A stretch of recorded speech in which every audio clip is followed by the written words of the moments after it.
전라도 사투리는 부끄러운 게 아닙니다. 서울 말투 배우려는 제자, 뿌리 깊은 지역 차별의 역사. 작년에 졸업한 제자가 입대를 며칠 앞두고 찾아왔다. 축구 광이었던 데다 공부도 곧잘해서 친구들은 물론 여러 선생님에게 인기를 독차지했던 아이다. 수능 점수가 평소 모의고사 때보다 낮게 나와서 걱정이 이만저만 아니더니만 어쨌든 그는 오매불만 꿈꾸던 서울로 대학을 갔다.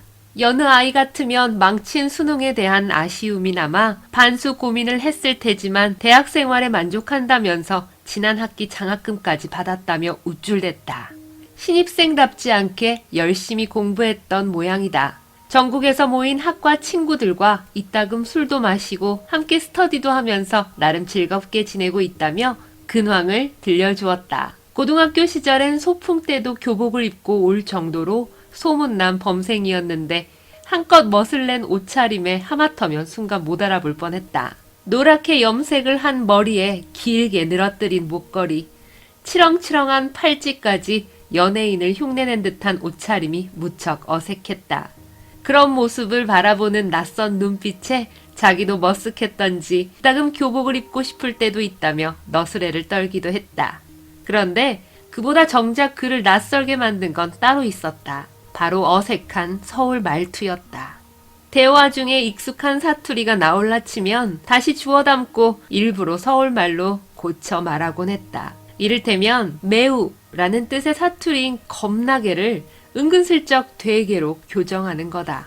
말의 억양도 어딘가 모르게 어색해 듣기에 불편했는데 말투가 어색하니 그의 동작 또한 부자연스럽게 느껴졌다. 녀석 1년 반 동안 서울 물 먹더니 이젠 서울 사람 다 됐네. 노력한다고는 하는데 20년 동안 입에 밴 사투리가 쉬 고쳐지진 않더라고요. 그래도 저는 나은 편이에요. 주변에 소개팅 나간 자리에서 불쑥 사투리가 튀어나와 퇴짜 맞았다는 여자애도 많이 봤거든요. 서울말 익히기 토익보다 더 어렵다. 서울 말투에 적응하기 위해 노력하고 있다는 그의 천연덕스러운 대답에 많이 놀랐다. 의사소통에 전혀 문제가 없는데도 그는 서울 말투를 배워야 한다고 표현했다. 특히 전라도 출신이면 누구라도 서울 생활을 시작하는 데 있어서 꼭 필요한 준비물이라고 말했다. 그러면서 다른 지역 사람들이 다 아는 전라도 출신 감별법이 있다며 들려주었는데 6학년이 아닌 6학년으로 발음하면 십중팔구 전라도 사람이라는 것. 그냥 사투리에 하나로 웃고 넘어갈 만한 일에 굳이 감별법이라는 단어를 붙일 정도로 대학생들조차 전라도 출신에 대한 주위의 편견을 두려워하고 있음을 알 수 있었다. 대화를 나누다가 혹 무심결에 그런 사소한 실수라도 하게 되면 상대방은 기다렸다는 듯 고향이 어디냐고 묻게 된단다. 굳이 감추지는 않지만 광주라고 짧게 대답할라 치면 십중팔구 전라도 광주? 라고 대묻곤 하는데 그게 괜히 싫단다. 마치 주눅이 든 것처럼 움츠리게 된다는 것이다. 그래도 노력 덕분인지 요즘엔 자신을 서울 사람인 줄로 아는 사람도 있다며 짐짓 태어난 척했다. 그의 말에 따르면 서울로 진학한 여학생들의 고충은 훨씬 더하다고 한다. 흔히 여고생들은 입시가 끝나면 내남없이 성형수술에 나선다지만 말투를 교정하는 데에 투자하는 노력도 만만치 않단다. 말이 좋아 교정이지 입말에서 여태껏 써온 사투리를 지우고 서울말을 새로 익히는 외국어 공부다. 토익이나 토플 공부보다 100배는 더 어렵다는 우스갯소리도 있다고 했다. 아무리 여신급 외모를 지니고 있다고 해도 그의 입에서 전라도 사투리가 튀어나올라 치면 너도 나도 속된 말로 깬다며 키득거린단다. 나아가 세상에는 3가지의 성이 있는데 남성, 여성, 전라도 여성이 그것이라며 놀려대기까지 한단다. 그래서인지 짬이 날 때마다 전신 거울 앞에서 서울말과 동작을 연습하는 여자애도 있다는데 언뜻 가엾다는 생각마저 들었단다. 다 같은 사투리인데 왜 느려 터진 충청도 사투리와 억양이 아예 외국어 같은 경상도 사투리에는 별 거부감을 보이지 않으면서 왜 굳이 전라도 사투리만 배관시하는지 모르겠어요. 주위에선 경상도 사투리는 특유의 억양이 있어 아무리 노력해도 평생 못 고친다고들 하던데 솔직히 그들이 굳이 서울 말투로 교정할 필요를 느끼지 못하기 때문은 아닐까요? 어처구니 없게도 여자가 경상도 사투리를 쓰면 귀엽다고 말하지만 전라도 사투리를 쓰면 촌스럽다고 놀려대는 이야기를 가끔씩 들어요. 더욱 황당한 건 그 말도 안 되는 편견에 심지어 전라도에서 올라온 아이들조차 고개를 끄덕거리더라고요.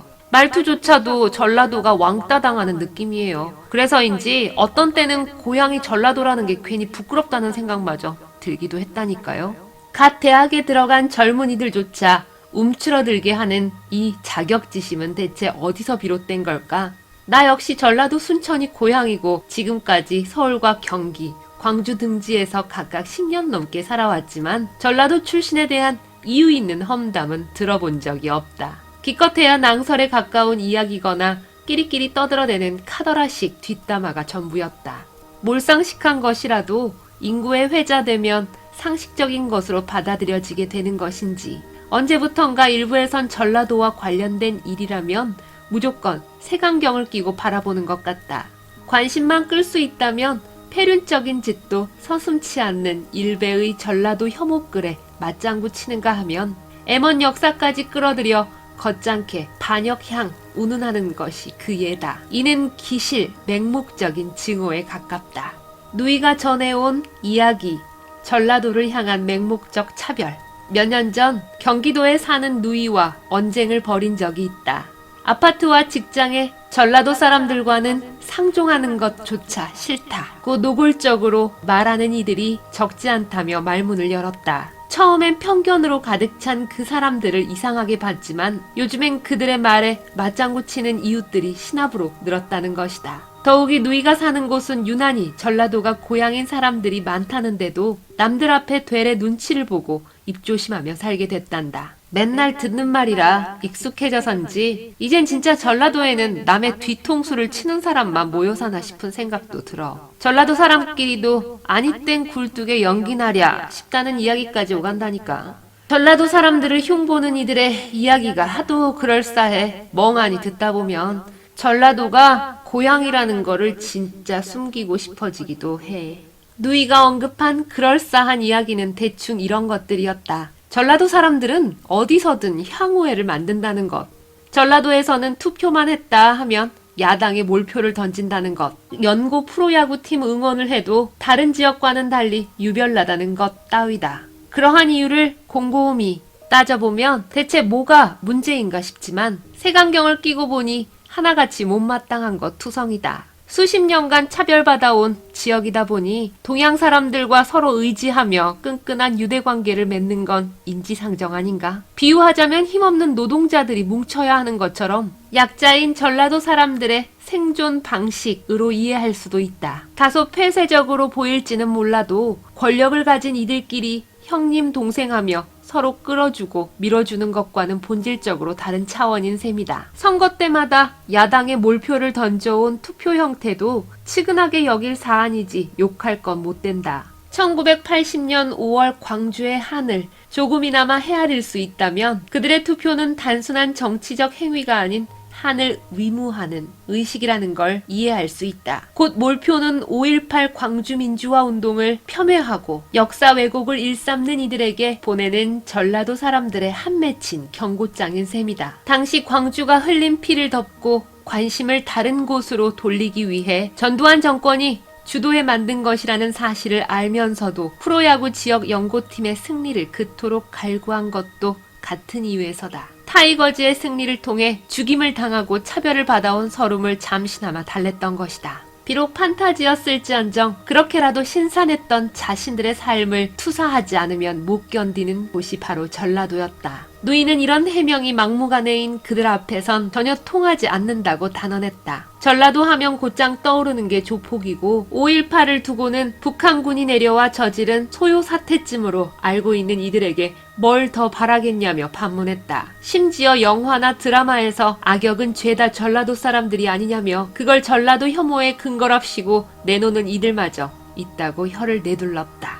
제자와 헤어지며 구수한 전라도 사투리로 서로 인사말을 나눴다. 이따금 광주에 내려올 때마다 노력이 순식간에 물거품이 되는 것 같다는 농반진반의 그의 말이 몸내 씁쓸했다. 대학을 졸업해서도 서울에서 살고 싶다는 그에게 손을 흔들며 불어 따끔하게 한마디를 건넸다. 전라도에서 태어났다는 게 무슨 천형도 아니고 힘겹게 서울 말투를 배우기보다 전라도 사투리에 대한 편견을 깨트리는데 노력하는 게 맞지 않을까? 편견에 맞서길 꺼려하고 그로 인한 갈등을 회피하는 순간 몰상식이 상식이 되어 확산될 수밖에 없을 테니 말이다. 주눅이 들어 움츠리기보단 보란듯 편견을 조장하는 이들에게 당당히 맞서는 모습 생각만 해도 멋지지 않니? 2016년 6월 13일 오마이뉴스에 게재되었던 기사 내용이었습니다. 지금 같은 경우에는 이제 어느 정도 편견이 사라졌다고 생각을 했어요. 근데 그럼에도 불구하고 영화나 드라마를 보게 되면 이상하게 꼭 무서운 이미지를 가진 사람들, 그러니까 막말로 조폭들, 이런 사람들은 대부분 전라도 사투리를 쓰더라고요. 응답하라에서 우리 성동일 배우분이 전라도 사투리를 되게 구수하게 쓰잖아요. 이미지가 조금씩 바뀌면서 조금 그래도 요즘은 예전에 그런 편견에서 좀 벗어나지 않았나 싶은 생각은 합니다. 이 사투리를 가지고 강의 분위기를 좀 전환시킬 수 있거든요. 전라도 사투리에서 되게 예쁜 말이 있어서 퀴즈를 내봐도 되지 않을까라는 생각이 좀 들었어요. 오늘 4가지 정도를 가지고 와봤는데 몰랑이라는 단어 첫 번째, 두 번째는 아짐찬타라는 단어 들어보셨을까요? 이 단어는 저도 최근에 한 단어예요. 이렇게 전라도 사투리가 이렇게 아름다울 수 있구나. 그 다음에 이제 세 번째 단어는 도신다라는 단어가 있어요. 마지막으로 아리깨라는 단어가 있는데요. 전남대학교 이돈주라는 교수님이 전라도 지역을 A, B, C 이렇게 세 지역으로 나눴는데 A 지역은 광주, 담양, 곡성, 화순, 나주, 장성, 한평, 영광, 무안. B 지역은 보성, 장흥, 강진, 해남, 영암, 완도, 진도, 흑산도. C 지역은 여수, 여천, 순천, 구례, 광양, 고흥. 이렇게 해서 ABC 세 지역으로 나눠요. 이 분류에 따르면 여수는 전남 방언의 C 지역, 서남 방언에 해당되는데 여수 지역은 특히 지리적 요인으로 인해 경상도 지방의 방언이 유입됨으로써 특이한 양상을 보이고 있다. 예를 들면 부엌을 정지, 열쇠를 쇳대, 그러니까 쇳대요. 요렇게 이제 말을 한대요. 그리고 여수 사투리는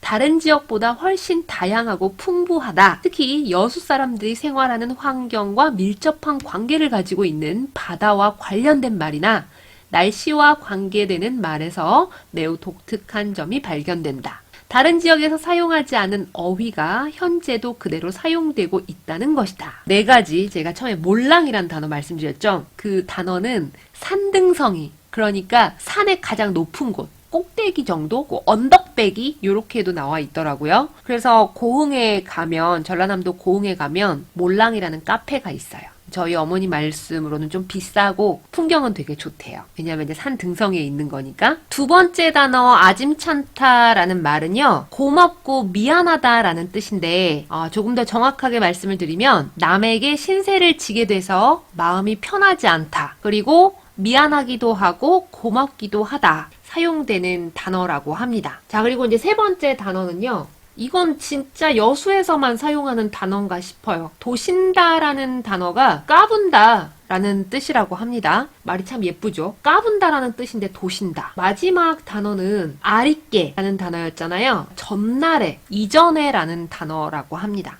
제가 4가지 단어를 정리해봤는데 단어 찾아보니까 너무 많아요. 야, 좀 조심해라. 뭐 이런 뜻의 단어로 자장굿다라는 단어도 많이 들어봤었고요. 이불이라고 절대 안 해요. 유불 이렇게 얘기해요.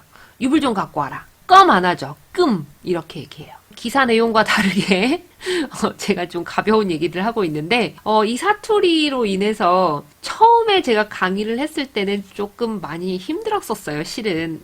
제가 좀 가볍게 얘기하고 있지만. 그런데 어느 정도 이제 시간이 흐르다 보니까 이 사투리를 좀 장점으로 사용을 해서 분위기를 전환시킬 수도 있겠구나. 그래서 지방 사투리를 굳이 고칠 필요가 없이 그 사투리를 이용해서 분위기를 조금 더 활발하고 자연스럽게 만들 수 있다는 것 제가 말씀드렸습니다. 오늘은 여기까지 할게요. 좀 더 유용한 정보를 가지고 또 오도록 하겠습니다.